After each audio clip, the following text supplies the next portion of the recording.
സംസ്ഥാനത്ത് PSC പട്ടികയുടെ വലിപ്പം കുറയ്ക്കുന്നു. PSC റാങ്ക് ലിസ്റ്റിന്റെ വലിപ്പം കുറയ്ക്കാൻ നടപടി തുടങ്ങി. മെയിൻ സപ്ലിമെന്ററി ലിസ്റ്റിൽ ഉൾപ്പെടുത്തുന്ന ഉദ്യോഗാർത്ഥികളുടെ എണ്ണം കുറയ്ക്കും. റാങ്ക് ലിസ്റ്റിൽ 5 അതുകൊണ്ട് തന്നെ ഓരോ കാറ്റഗറിക്കും നിങ്ങൾക്ക് റിസൾട്ട് വരുമ്പോൾ അറിയാൻ കഴിയും.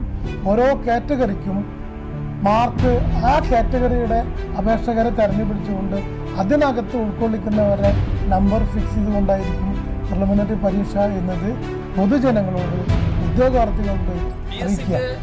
ഒഴിവുകൾ കൃത്യമായി റിപ്പോർട്ട് ചെയ്യുന്നതിൽ വീഴ്ച വരുത്തുന്ന നിയമനാധികാരികൾക്ക് എതിരെ കർശന നടപടികൾ സ്വീകരിക്കാൻ ഇന്നും മന്ത്രിസഭാ യോഗം തീരുമാനിച്ചിട്ടുണ്ട്.